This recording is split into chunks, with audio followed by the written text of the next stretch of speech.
Talk about nostalgia killers. Welcome to Watch Mojo, and today we're counting down our picks for the top 10 dark facts and stories behind children's toys that will ruin your childhood. You're doomed, He-Man. Oh yeah? Watch this action, Dad. Before we begin, we publish new content every day, so be sure to subscribe to our channel and ring the bell to get notified about our latest videos. For this list, we're looking at popular kids' toys and the companies that produce them that have a dark chapter in their history. EasyBake Ultimate Oven comes with 3 mixes. Refill kits each sold separately. Adult supervision required. Number 10. Cabbage Patch Kids turned Cannibal. You're the only one. I love you. These smiling cherubic dolls were a mainstay of many a childhood in the 80s and 90s. Though they're still being produced and distributed, back in the day there was literally one in every kid's closet or bed. Heck, a Cabbage Patch Kid may have even replaced a teddy bear at night as the thing that 4-year-old you cuddled while falling asleep. Well, you should just be thankful that it was not one of the Cabbage Patch Snack Time Kids, which were all the rage around Christmas 1996. Wow, she really chews. This line of dolls ate plastic food, which would then wind up in the doll's backpack. The problem? Reports of the doll's eating mechanism starting to pull in children's fingers and hair. Cabbage Patch Kids Snack Time Kit comes with all the play food you see here. Each sold separately, batteries not included. Number 9. Barbie and Ken were named after siblings. These two go together like peanut butter and jelly, bacon and eggs, or milk and cookies. With the exception of a brief breakup in the mid-aughts, Ken and Barbie have always been a pair, more specifically a romantic one. Isn't he the hottest guy you have ever seen? Oh, Ken. Given that Ken was introduced in 1961, their love has spanned over a half-century. As many people know, Barbie was named after creator Ruth Handler's daughter Barbara. Less known is that the second character added to the line, the anatomically incomplete Ken, is also named after one of Ruth's children, Barbara's brother Kenneth. While the characters aren't siblings, their respective namesakes are, and that inspires a bit of a no feeling.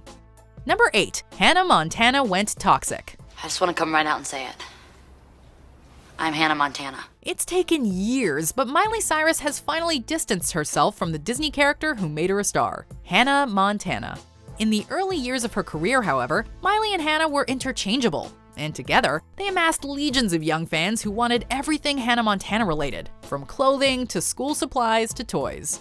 One such product released was the Hannah Montana Popstar card game. Unfortunately, those who bought it were unknowingly getting far more than they bargained for. The carrying case contains 3,056 parts per million of lead, many times more than the 40 parts per million limit recommended by the American Academy of Pediatrics. And yet, due to a technicality, it was never recalled. I don't know what I was so worried about anyway. Number 7. Furby was suspected of spying. What's that? It's my Furby. Furby was many things. A massive trend, an exciting new piece of consumer toy tech, and a solid substitute for kids who wanted a pet but whose parents refused. Over at the National Security Agency, or NSA, however, Furby had a more sinister reputation. The little talking furball was actually considered persona non grata. Why? Well, apparently there were concerns about the delightful little toy being used as a tool of espionage given its language-related systems. A reported internal memo revealed that Furbies were strictly prohibited, and if a Furby was seen in the building, it was to be reported immediately. According to Tiger Electronics, Furby had no capacity to record audio. But maybe the NSA knew something we didn't, Number 6. Lisa Frank Incorporated was reportedly a terrible work environment. Lisa Frank makes the coolest stickers. Not every company's corporate culture matches with their public image. Case in point, Lisa Frank Incorporated. For the uninitiated, Lisa Frank is a kids' merchandising company that was popular in the 80s and 90s, specializing in colorful stickers, school supplies, and more. The company's one-time slogan was "You gotta have it," and for many a young girl, Lisa Frank swag was indeed the pinnacle of cool. While people still feel nostalgic about the brand, past employees generally are not among them. A scathing Jezebel.com article called the company, quote, a rainbow gulag. Employee horror stories abound and have for years, including rules enforcing zero conversation, management recording employee phone calls, a verbally abusive CEO, sudden terminations, and countless employee lawsuits. I don't think I ever want to be a manufacturer again. That takes away from who I am, and what I really love to do is to do artwork. Number 5. adult slap bracelets. 80,000 Trolls slap bracelets are being recalled. Often, it's the simplest of toys that really winds up resonating with kids. Long before the days of the fidget spinner, the thing that kids couldn't stop fidgeting with were slap bracelets. The concept is simple. A thin, curved piece of metal is covered in a colorful material. When hit against a surface or an arm or a leg, it curls into a circle. Unfortunately, as the material frayed on cheaper bracelets, sharp metal edges could result in cuts, prompting recalls and school bans. In 2011, however, the slap bracelet's reputation worsened when a Florida school used them as part of a fundraising effort, only to discover images of nude women printed on the metal interior as the material wore down. Number 4. EasyBake oven burnt more than cakes. Hey guys, it's me, Whitley, and my EasyBake oven. These child-oriented toy ovens were first introduced in 1963.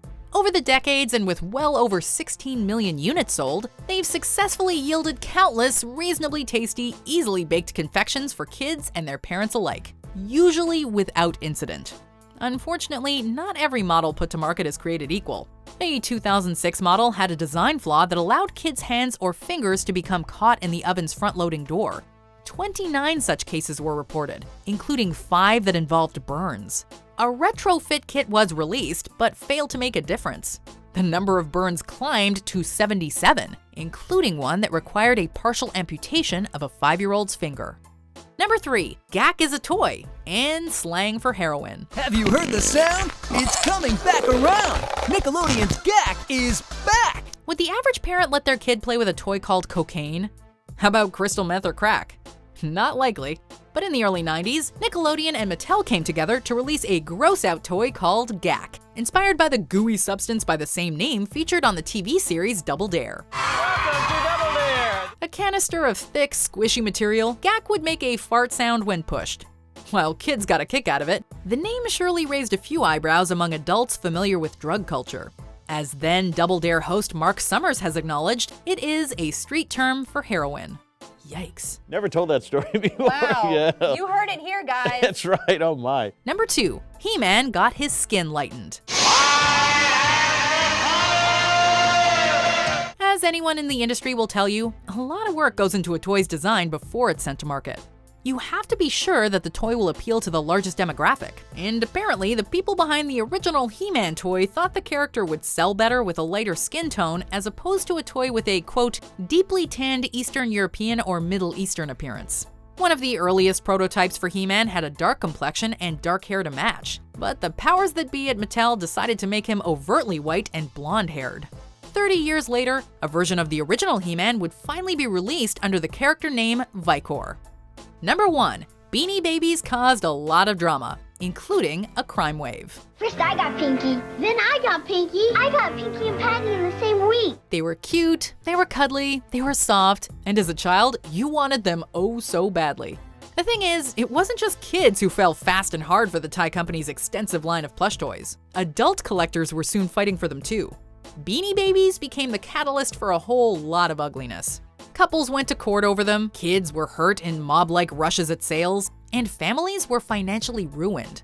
Counterfeits abounded, as did fraud and theft for online resale. The New York Times even reported on a Beanie Baby bandit. Ty Inc. was actually accused of market manipulation. How did something so innocent get so messy? Do you agree with our picks? Check out these other great clips from WatchMojo, and be sure to subscribe and ring the bell to be notified about our latest videos.